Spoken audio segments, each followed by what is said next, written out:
This is Steve Robbins. Welcome to the Get It Done Guys, quick and dirty tips to work less and do more. It's the holidays. It's a time to be thankful for the abundance we have in life. A time to reflect on our year. It's a time to be charitable, to help those less fortunate. It's a time to show friends and family how much we love them. And of course, get into political arguments with them and end up with someone being written out of the will. And really, who wants that? Europa, the secret ruler of the Eastern Bloc, masquerading in her secret identity as an employee at Green Growing Things plant store, has a cybernetic teenage son, Thomas. She made him herself, and she's very proud of his 420 IQ, although, like any teenager, he's going through a bit of an angst-ridden phase at the moment, so he's a little testy. She's dreading her trip home for the holidays. She'll be surrounded by family, holiday music will be playing, there will be a fire crackling in the hearth, and then Cousin Snord will almost certainly pipe up. Thomas is such a nice boy. Too bad he's one of them. Europa's blood will boil. Snord's blood will boil. No one will have a good time, and since Thomas has built-in blasters, if he overhears the exchange, things could get serious. Europa's only hope for peace is to learn how to have a survivable partisan discussion. First, let's get clear. In 21st century political discussions, you're not arguing about issues, you're not arguing about policy, you're arguing about identity. Not identity politics, which is a catchphrase that people use to get upset and to disregard what other people have to say, but actual emotional, who am I type identity. We're saturated with media that makes money by driving us to hysteria, so we've all stopped having opinions, and instead, we have sound bites and attitudes pounded into our heads by social media, TV media, newspaper media, and cable media. We have fake media, we have real media, we have all the media, and they get all the ad dollars, and we get broken. Our issues, opinions, and even the language we use is no longer a choice that we made, it's actually become part of who we are. And when who we are is challenged, our defenses go up and our claws come out. That's why holiday visits aren't the time to change people's minds. When you challenge people's beliefs, it challenges their identity, and it can lead to fighting. But if only I explain to Cousin Snord, they'll instantly love Thomas, thinks Europa. No, Europa, they won't. It's not that Snord is uninformed, although Snord might be. It's that part of Snord's identity is being a proud anti-cyborg. Any pro-cyborg information would feel like an attack to Snord, and they won't even be able to hear the information. So let go of the goal of changing them. Prepare to spend the holidays deepening your relationship with those you love, or at least not destroying it, by seeking to understand.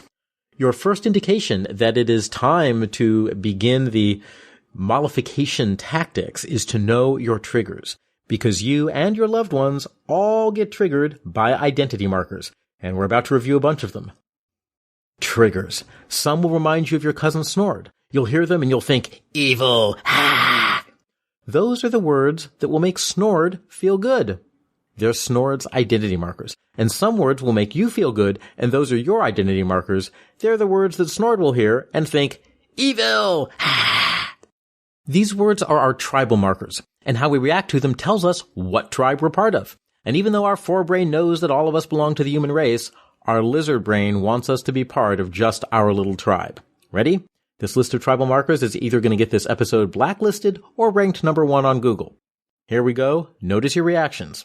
Gun control, Second Amendment rights, NRA, pro-abortion, pro-life, men's rights activists, Me Too movement, Rachel Maddow, Sean Hannity, Breitbart, Fox News, MSNBC, New York Times, mainstream media, fake news, illegal immigrants, patriot, American, Democrat, Republican, liberal elite, white nationalist, Jews, Christians, Muslims, unions, capitalism, the 1%, the working class, affirmative action, reverse discrimination, the war on Christmas, taxes, identity politics, fascist, social justice warrior, pro-cyborg, anti-cyborg. And just in case none of these triggered you, try these. Donald Trump, Hillary Clinton, Mitch McConnell, and Bernie Sanders.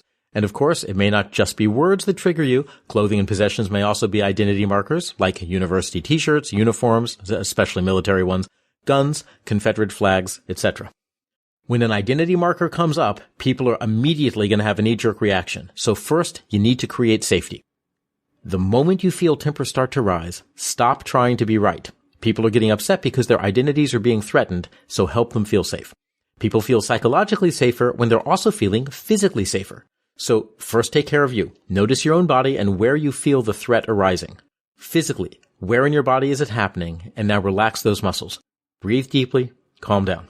Now take care of everyone else. Yes, this is weird, but science says that it works. Comment about how bad and scary the flu is so people feel a sense of apprehension a little bit, and then have everyone wash their hands. Amazingly, research has shown that doing something with the intention of feeling physically safer leads people to feel psychologically safer as well. Next, ground people in their identity, because people also feel safer when they're grounded in their identity and their values. The way you do this is by asking why. So ask Cousin Snord why they hold their position. It sounds like being anti-cyborg is very important to you. Why is that? And if they give a specific story-like answer, it's because the darn cyborgs are taking over, ask about the values that are implied by their answer. So it sounds like you care about keeping civilization run by humans. So you want us to have control and autonomy. In this case, control and autonomy are the values. And what you want to do is go back and forth with Snord until you understand the values driving the position. Having a discussion about the importance of those values, of control and autonomy, that's the start of a conversation that brings you closer. Now, start to move from tribal talk to shades of gray. Turn the conversation away from the tribal language, because tribal language encourages black and white thinking. You're either in the tribe or you're the enemy.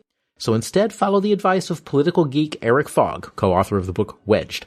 Turn the language from tribal language to a more nuanced discussion that avoids the hot buttons. Look for the steps between the extremes of the issues and move the conversations there. And remember, you're not trying to be right. You're trying to understand in a way that brings you closer. Here are some samples for how you can direct the conversation in more useful ways. Abortion. Shift from pro-abortion, anti-abortion to a discussion of when abortions should be acceptable and when they shouldn't and why.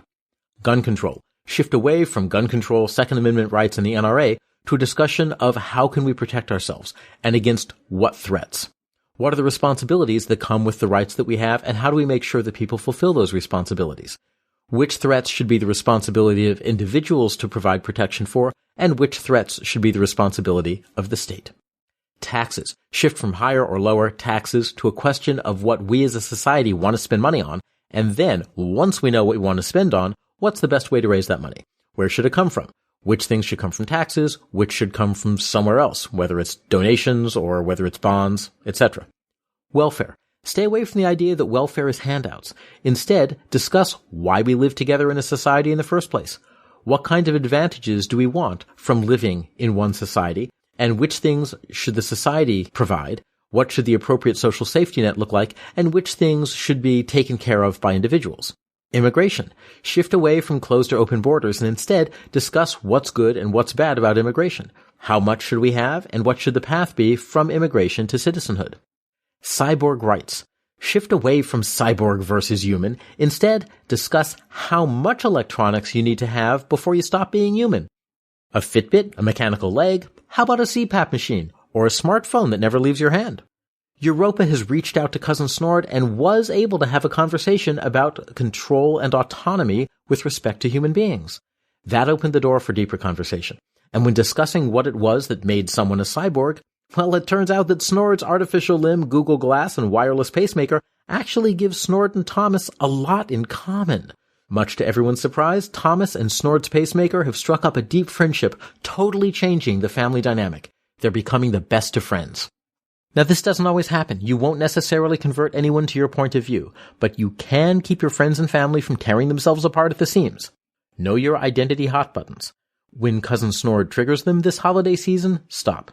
Take a deep breath and create safety for both of you, physical safety and psychological safety. Find and honor the values that drive each of you, and then shift the conversation away from tribal language and into the shades of gray. Chances are, that is where you'll find the conversations that can bring you together. I'm Steve Robbins. Follow Get It Done Guy on Twitter and Facebook, and if you're a self-employed or a small business person who controls your own time, Get It Done groups help you stay focused on what's important and develop the habits you need for consistent, successful projects. Learn more at steverrobbins.com.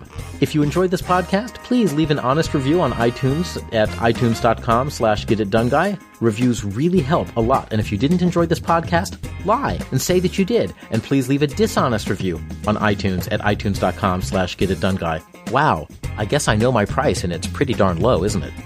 work less, do more, and have a great life.